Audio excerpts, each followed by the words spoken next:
So the whole point of capitalism is to take whatever capital you have, or whatever capital investors have, and turn that into more capital. So because of that, corporations are driven by any means to make as much money as possible. That's the whole point. They have a fiduciary responsibility to their backers to make as much money as possible.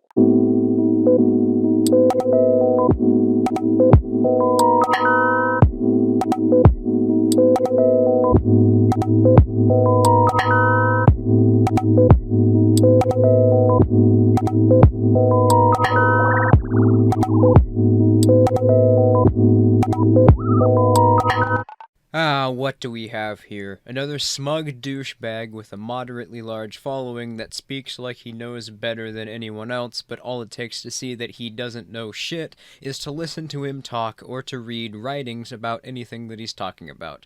The main hallmarks of what it takes to have me want to throw you into a vat of acid. I'm sure that this is gonna be fun. Let's start off by addressing the previous scene, shall we? So the whole point of capitalism is to take whatever capital you have, or whatever capital investors have, and turn that into more capital. No. There is no defined point of capitalism other than a mode for society to operate under, and that defined mode is private voluntary exchange where all decisions are determined by private individuals. This is because when private businesses utilize the regulations and state influence to profit and curb the market, they take away any incentive that they once had to actually provide to their customers quality service at a competitive price, or their workers with working conditions which are desirable to compete with other businesses by guaranteeing them an income, which effectively turns them into de facto arms of the government and not a product of free market enterprise, which is precisely why laissez-faire market advocates such as libertarians and anarchists want to get the government out of the market. If producers cut corners to save money or make products more expensive or inconvenience their customers and workers in any way, shape, or form, they will lose all of their business and their workers because customers actually want cheap quality products and the workers want the best wages they can get with the best benefits available. In a free market, competitors actually motivated by wanting to obtain profit will provide the same product and better working conditions to lure customers and workers to work for them and buy from them, which is why big corporations absolutely hate free markets and historically have always lobbied in favor of government regulation. In laissez-faire capitalism, a producer choosing to cut corners and fuck over their workers is the equivalent of just declaring bankruptcy on the spot. And that doesn't matter if they violate somebody else or their property. So the reason that government regulation is important is because they can control all of the businesses in limited ways. We need to stop giant unaccountable monopolies from forming in the free market and violating our rights, even though it's literally impossible for that to happen without regulatory capture. Therefore, let's put a giant unaccountable monopoly which can only function if it violates our rights and is motivated by the same thing that motivates the businesses under it in charge of the entire economy. So I actually agree with some stances on libertarianism. I think that there are a lot of regulations that we don't need, that it slows progress down. Yep, all of them. Regulations, by their very nature, make it more difficult for competing businesses to enter the economy because they artificially increase the cost of production, meaning that less people can actually compete. Corporatist businesses, which are subsidized by the state, can afford this since, well, they're subsidized by the state. But most entrepreneurs generally can't because they aren't subsidized by the state, which puts them out of business and only leaves you with a small handful of massive corporations and the government in a perpetual circle jerk where legislators create regulations, the corporations lobby for the government to regulate the industry, the government does so, and the new competition emerging dies because they can't afford to compete. And then morons like you see this corporation's expanding influence over the economy and demand more regulation in response. It's funny that people say laissez-faire capitalism is feudalism, but what anti-capitalists advocate for is literally just feudalism with extra steps. Just Not even subtle about it. It's literally just feudalism. It just makes things harder. There's a very clear way of deciding what regulations need to go and what regulations can stay. Like what? They appeal to your ideology? You yourself already acknowledged that regulations are harmful for the economy. Either follow your argument to its logical conclusion and fuck your feelings to hell, or get out of the way and leave the economics to the people who understand that the economy will not be swayed by your feelings for how it should be versus how it actually is. The whole point of the government is that because they are subject to the people directly through voting, they are to work in our best interest.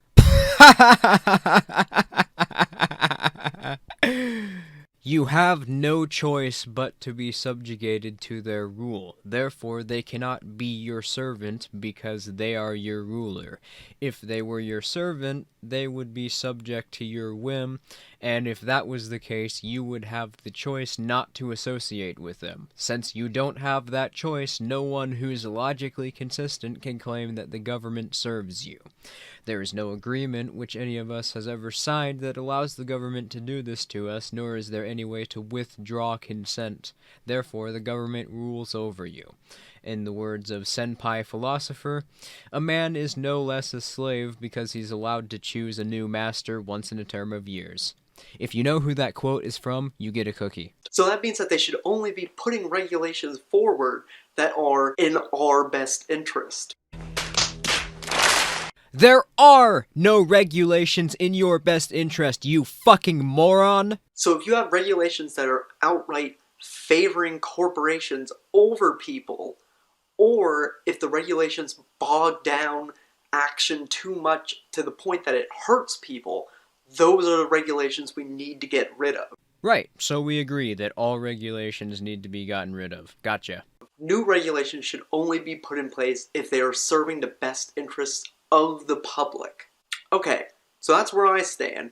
Now, let's get into the video proper. Good God, this thing hasn't even started yet? So in my opinion, libertarianism is really idiotic. It's based on a lot of really foolish beliefs. Number one, that the market somehow has magical self-regulating properties. The market can regulate itself without help from the government. The market doesn't regulate, consumers do. People don't buy stuff they don't like. So there are two problems here.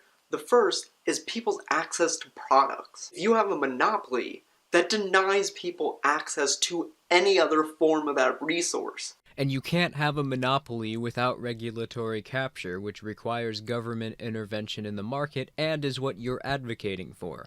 Your argument's just plain stupid. It's like somebody saying, well, books don't react well with fire because it burns, so I'll just make sure not to ignite matches on the cover of my book. Then you come along and say, but we need to spark matches on the book to prevent it from catching on fire. If a company is big enough, they'll be able to muscle out any other competition. How? How does a big company do anything to another company without regulatory capture? Look at Walmart, for example. They move into towns and they decimate local businesses. And of course, the example you provide of a free market monopoly is one of the worst examples of corporatism. A company which has subsidized $6 billion, which is nearly half of their net income after taxes. This is typical statist bullshit. Take a problem created by the government and then blame it on the market to advocate for more government control of the economy. And also, if there just isn't any other option out there, your money doesn't matter, because it can only go to one place. Yep, because a scenario where in a free market no one attempts to compete even though there's a direct incentive for them to do so and anyone can do it, but simply choose not to, is totally not a load of Acme, Wile E. Coyote cartoon logic bullshit. Do you have any idea how stupid that is? That's like saying, no one will work without a government forcing them to because people could just choose not to work. Now, the second problem is kind of in the same vein. I want you to look at this picture. You see how just these 10 companies own all of these products? Let's say all of these main shareholder companies all decide to just violate people's rights. Where the fuck else are you supposed to buy anything? These companies run almost all of these products. You have no other options of where to buy. Yep, Corporatism feels bad, man. How do you figure out which of these products agree with your ethics? So let's say you want to purchase some Tide, and then you find out they're doing something incredibly unethical. Now, you can't purchase anything else that is owned by this company. First of all, in a free market, copyright does not exist. Therefore, one company does not own Tide. And again, anyone can enter the market to compete at any time. But this aside, who said that companies were above the law? Of course, people running companies in a libertarian society would be held criminally liable if they directly violated someone's rights. Just because there's no state does not mean there isn't a law. Also, this is a straw man to begin with, since the argument isn't that unethical consumerism can't exist. It can, just not systemically sustainable in a free market anarchy, since there's no arbiter propping them up. The people running that corporation would be criminal just like any other person who coerces someone else. The argument was that products won't artificially increase in price, nor will they go down in quality due to a company trying to cut corners without regulation. And the reason for this being the case is because of competition. Competition allows the market to self-regulate. And I've asked them why they think this, and this is what they tell me. They say that if a corporation acts poorly, that the people will find out about it and the people will not buy their product. But in the real world we live in, that's simply not possible. People are stupid. So let's have a government where we elect a small number of stupid people to protect us. That'll fix it. Well, that's assuming that we only elect stupid people. Dusty claims that everyone is stupid and therefore the markets can't self-regulate. Mr. Dapperton responds by pointing out how from that it's illogical to assume that putting a small number of people in charge of the economy is a good idea if everyone is too stupid to decide whether or not they want to buy a product. You respond with, "Well, you don't know everyone's stupid." How do you continue to exist being this fucking dumb? I won't even need to throw you in that tub of acid. Your dumb ass will probably just walk right in. Touché. These are two totally different examples.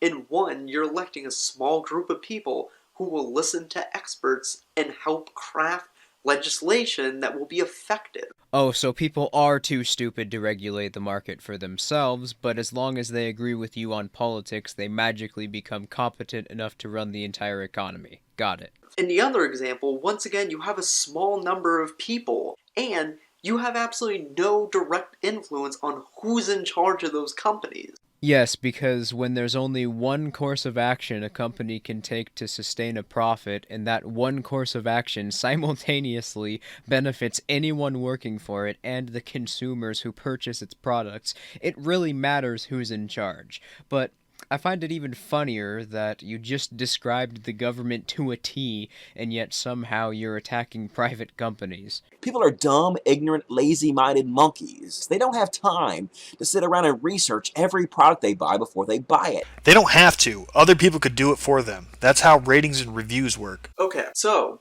let's put aside the fact that there would have to be researchers and reviewers to dig through that massive web that I already laid out in my first argument. Let's just assume that there are people who are capable of doing that.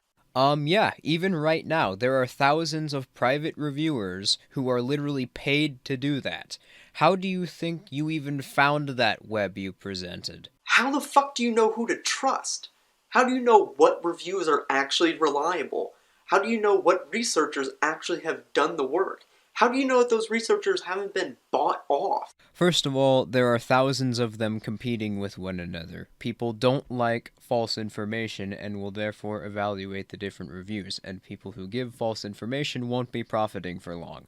But seriously, how dense are you to try and critique someone's economic views when you don't even understand something as simple as supply and demand? We can already see how fake news is going rampant on social media. And without any regulations in place from stopping companies from doing this, how could you ever hope to control them? Because it's not like all of these social media sites and media outlets spreading fake news are subsidized by the government too, right? Nobody does this. And that's evident if you just look at companies like BP. How much oil did BP dump into our oceans? If only they were regulated. Oh wait, they were. But no, we need more, and that would magically change things. I don't know why adding another regulation on top is the immediate go-to answer. It depends on the situation. In this case, it happened because regulators weren't doing their job on site. So the first thing we should do is make sure the regulations that we have in place are being applied correctly. From the people who brought you the no true socialism fallacy. Now, it's the no true regulations fallacy. Honestly, this level of pseudo-intellectualism is below me, and at this point, I'm only continuing because this guy amuses me. Sure, just completely ignore the fact that this isn't how regulations on an oil rig work, because, much like every worksite, there's not a fucking government official who is constantly there, let alone a worksite which is in the middle of the goddamn ocean. And these regulations were structural ones on the oil rig, which BP followed. And I mean, yes, if there is an area that's being worked around and that isn't getting the proper amount of attention, you put another regulation in place. And Mr. Dapperton's argument was that this is exactly what we've been doing, and yet these problems still happen. So it's clear to me that you have missed the entire point. Now, if you want to go back and look at how things were before regulations existed, go back just after the Industrial Revolution. Back then, companies destroyed the environment. They poisoned everybody in surrounding communities. They also kept people in about slave-like condition, that they paid them almost no money, they hired children, and it was extremely dangerous. People were maimed all of the time. The free market wasn't what stopped that. It was regulations that stopped it, to once again protect people's interests. This is either ignorance from a lack of knowledge of economics or dishonesty. Really, with this guy, it could be either one. Firstly, as noted, wages and the quality of products increased as a result of market competition. This is why Ford, for instance, was paying his factory workers at $30 an hour and had them working 8-hour work shifts decades before the major labor movements began to affect government policy.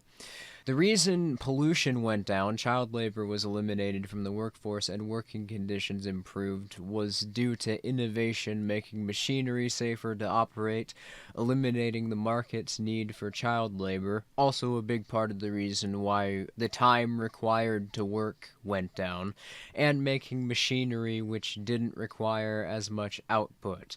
This is the reason all of these things were also absent from the workforce by the time that all of the major labor movements came around. And while it's certainly true that there were less regulations in the U.S. at the time, it was not a free market, as there were still economic regulations in place. Giant corporations like BP who pollute wouldn't exist without the legal protections afforded to them by the government. And furthermore, whoa, do you hear that? What the fuck is that sound? Oh my god, it's getting louder. Ah. Oh my god! Ah.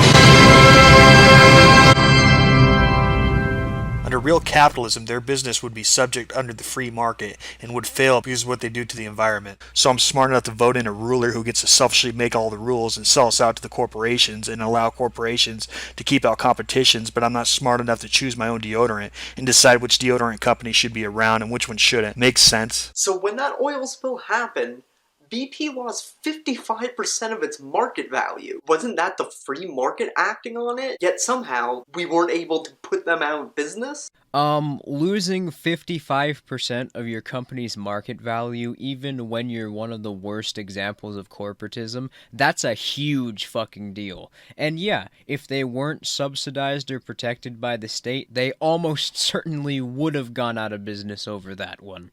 So then what was the magic governmental thing that kept them afloat after losing 55% of their market value? I mean, you could totally win me over. If we managed to totally put them out of business back when it happened, yeah, I would agree with you. Alright, now you're just shifting the goalpost to arbitrarily exclude an example which proves you wrong.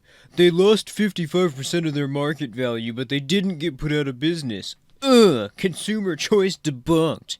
Yeah, I don't know who you think you're fooling, but anyone with an IQ over 50 is not buying it. That in this one case, the market was able to regulate itself. But I can't find any evidence that the US government helped them. In fact, we fined them over $1 billion. So how exactly is fining them money, in addition to their market loss, helping them? And they had the highest profit margins they've ever had. Maybe because a lot of people are idiots like you and rely on the government to fix the problem. Something that'll totally happen. 80,001 pages wasn't enough? Damn it, try 80,002 pages. I swear that'll work. What exactly is stopping you from implementing this vote with our wallet thing? Gee, I don't know. What's stopping the market from regulating itself? It can't possibly be all these subsidies and regulations, which the market progressively gets worse as more and more of them are added onto the economy. You should be able to do that right now. Well, as you've shown, it does happen, but it doesn't actually affect anything, or at least on the scale that it should, because all of the subsidizing and regulations that our government puts on the market. Yeah, it's kinda getting boring repeating the same thing over and over. Let's skip forward a bit to see if he actually says something different. The market does not regulate itself. It cannot regulate itself. Because undesirable companies stick around forever. That's why Blockbusters and Borders sit on every street. Borders and Blockbuster didn't go out of business because of something that they did that offended other people. No, they went out of business because they didn't innovate with the competition, and therefore the competition killed them. What the fuck? You just invalidated your own argument. I thought apparently the government was somehow magically keeping businesses in place. But apparently not Blockbuster or Borders. Well, if absolutely no one is going to your store anymore, it's difficult to keep your lights on even with government subsidies and regulatory capture. You know, for someone who recognizes nuance, or supposedly does, you sure seem to selectively apply it only when it conveniences you. The truth is, if you're paying attention at all, people are terrible, selfish assholes who would do whatever they can to get over their fellow man, just even a little bit. That's why we take a small group of them, call them government, and give them power to violate other people's person or property at will. Duh. How's that different under your system? Because no one has political authority, market competitors are actually subject to competition, no one is coerced into anything, and the quality of life greatly improves due to the increased rate of innovation created by a hyper-competitive market. Oh, and refer to my earlier points about regulations and subsidies. So we're halfway through the video, and I've literally debunked every point that he's made and is going to make. Yeah, rational disconnect. Your channel name fits your content, buddy. Alright, well that's it for today's video. If you liked it, then please comment, rate, and subscribe, and I will see you all next time.